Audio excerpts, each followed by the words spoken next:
Y amaneció con una victoria en las urnas anunciada a última hora de ayer, indudablemente de forma contundente por el intendente o alcalde de la Ciudad de Buenos Aires, que casi en su primera vuelta electoral se impuso por casi 19 puntos sobre la fórmula que expresaba el proyecto nacional, con la intención de reconquistar a la Ciudad de Buenos Aires para el proyecto nacional en términos de gobierno municipal, ¿no?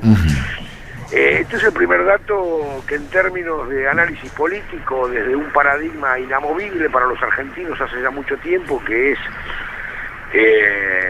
el imperio de la voluntad popular expresada en el voto, merece ser tenido en cuenta como punto de partida. Sí. Macri ganó una elección legítima, transparente, con un alto porcentaje, un estimado alto porcentaje de concurrencia electoral que superó el 70%, una jornada comicial que se desarrolló con toda normalidad, un conteo de votos que, más allá de algunas demoras totalmente expectables y normales, arrojaron el saldo de una jornada democrática por excelencia en la Ciudad de Buenos Aires. Por supuesto que las usinas de la corporación mediática encabezada por el Grupo Clarín y sus mandatarios de la política conservadora, retrógrada y, digamos, conspirativa contra el gobierno nacional y contra la figura de la presidenta Cristina Fernández de Kirchner, comenzaron a trabajar. ¿Ustedes me están oyendo? Sí, claro, perfecto. claro, sí, por supuesto. Porque hay como un pitido que no sabía a qué respondía. No. Que comenzaron a mover las usinas muy temprano, Sí. digo, a primeras horas de la noche de ayer. Exacto. Tendiente a demostrar lo indemostrable, digamos. Porque inclusive las voces más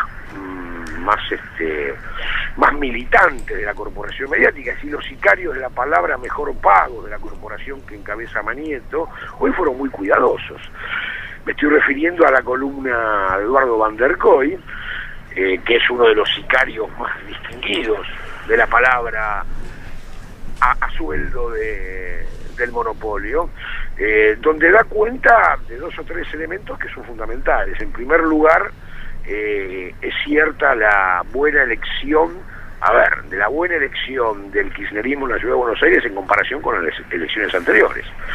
Es cierto que recogió casi un 30% de adhesión, que es un 30% de adhesión firme, duro, identificado con el proyecto político, que sumado a esta extraña aritmética electoral de la Ciudad de Buenos Aires, estaría confirmando por proyecciones extra propias, digamos, del voto kirchnerista, está confirmando a todas luces que la presidenta Cristina Fernández de Kirchner sigue manteniendo ventajas en la expectabilidad de voto de cara a octubre en la Ciudad de Buenos Aires. Sigue siendo la que gana en las encuestas la elección presidencial en la Ciudad de Buenos Aires. Es decir, estos son datos no menores en términos de política, de aritmética política y de impregnancia del proyecto nacional en la Ciudad de Buenos Aires. Una Ciudad de Buenos Aires que históricamente es adversa a su comprensión como parte de la República Argentina, digamos. Nos encontramos con una Ciudad de Buenos Aires consecuente con su tradición política, mitrista, portuaria, donde se ha fortalecido gracias a las políticas y a los logros en las distintas etapas del proyecto nacional en sus distintos momentos históricos. Se ha consolidado ese paradigma de la llamada clase media urbana, que por su propio proceso de enajenación cultural siempre se ha puesto, salvo excepciones, se ha puesto al lado de quienes no expresan sus intereses. Hay una cosa que es muy cierta, y esto no es calificar al voto de los porteños y de las porteñas. Yo soy porteño y me siento orgulloso de ser porteño, pero también hay que sentirse orgulloso a la hora de comprender cuál es el medio cultural en el que uno se mueve todos los días. Esta es una ciudad en la cual, gracias a los distintos momentos, a los breves distintos momentos de políticas distributivas a lo largo del siglo XX, nunca con el poder, salvo aquel gran periodo que va del 46 al 55, nunca con la intensidad de lo vivido en la Argentina desde el 2003 a esta parte. Gracias a esas políticas, se han consolidado o se han recuperado los sectores medios que mantienen ideológicamente una actitud negatoria en términos de identificación de cuáles son sus intereses reales. Esto parecería ser bastante paradójico, ¿no? Por ejemplo, la propia corporación mediática, que hoy está de festejo, pero vale resaltarlo, por algo será que está siendo cuidadoso, ¿no? Y señala que hay un dato así casi parecería ser incomprensible desde la aritmética, de la interpretación de la aritmética política. Macri recoge casi el 50% de adhesiones, digamos, una victoria contundente sobre la fórmula que encabeza Filmus, aunque Filmus logra entrar al balotaje, y esto no incide con el más del 40% que viene recogiendo la presidenta como intención de voto a las generales de octubre. Es más, las propias usinas de la campaña electoral del macrismo así lo han reconocido y así han trazado su campaña y su estrategia electoral, admitiendo que iban a tener un 10% de los votos a Macri, iban a provenir de votantes que en octubre ya están manifestando votar a Cristina Fernández de Kirchner en la presidencia. ¿A qué se debe esto? Se debe a un voto típico del conservadurismo, de la juniflexión estructural del aparato ideológico de la clase media, de la clase media urbana, muy vinculada a la estructura de esta Buenos Aires portuaria mitrista, de espaldas al país. Les importa un bledo todo aquello que exceda los límites de la puerta de su departamento, de su casa, ahora deberíamos decir de la reja de seguridad de la puerta de su casa, de su auto, de sus vacaciones y de su tarjeta de crédito al día. A este sector de la ciudad de Buenos Aires no le interesa el proyecto nacional y así lo ha manifestado. ¿Y por qué hay un 10% de voto macrista que va a votar a Cristina?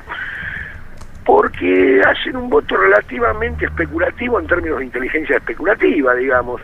Leen que en la oposición, en la llamada oposición, este espectro atomizado de los actores políticos que confrontan en forma, yo diría, salvaje contra el proyecto nacional, no le ofrece ninguna garantía, ninguna credibilidad a la hora de aquello que sí efectivamente le propone el proyecto nacional. Haber incrementado su salario, haber elevado los índices de ocupación, haber provocado políticas de inclusión y democratización a escala nacional, etcétera, etcétera, que termina beneficiándolo, digamos. Y este es el escenario electoral de la ciudad de Buenos Aires, que explica en alguna manera este triunfo de Macri. Paradójicamente, y esto lo señala la propia corporación mediática, hoy el diario Clarín lo señala, paradójicamente potencia la candidatura de Cristina Fernández de Kirchner a octubre, porque el que aparece como ganador es el ganador de una alcaldía, es el ganador de una intendencia, una intendencia no menor, quizá del municipio más poderoso, no, quizá no, seguro, del municipio más poderoso de la República Argentina, que es la ciudad de Buenos Aires, pero que no tiene ninguna referencia nacional. Esto es una lectura que hay que hacer, ¿no? Esta falta de referencia nacional, esto que vos decís. Una referencia nacional, y ahí está el radicalismo traidor a sus banderas, a sus mejores banderas, con este remedo de dirigente político patético que aparece como dirigencia política bendecido por el féretro de su padre, que es Ricardito. Ahí aparece esta operadora, a veces con viso de desquicio, que tiene la señora Carrió. Ahí aparecen colgados, festejando ayer ellos la victoria de Macri, cuando han hecho en la ciudad de Buenos Aires la peor elección de su historia, este panradicalismo derechizado, pero absolutamente derechizado, que expresan Ricardo Alfonsín, Elisa Carrió, a través de su estructura política, que muy bien no se comprende cuál es, que han hecho la peor elección de su historia, digamos, ¿no? Han juntado, han llegado, creo que la candidata que proponía Carrió, la senadora Estensoro, apenas llega al 3% de los votos, el radicalismo el 1% de los votos. Hay voces autorizadas del radicalismo histórico que están diciendo, señores, releamos esto, ¿no? Es decir, ya no basta colgarse del tatuaje, del ridículo tatuaje del rubio colombiano, sino que ahora se cuelgan de los globos de Macri, digamos. Sin desconocer porque digamos, el movimiento nacional, popular, las fuerzas democráticas, lo que nosotros reconocemos como esencia del proyecto nacional, popular y transformador, encabezado por Cristina Fernández de Kirchner, si tiene algo que lo identifica históricamente, es haber respetado históricamente la voluntad soberana del pueblo y haber sido víctima principal de quienes violaron sistemáticamente la voluntad soberana del pueblo expresada en las urnas, y en ese sentido la victoria de Macri en las urnas ayer fue legal, legítima y representativa, esto es incuestionable.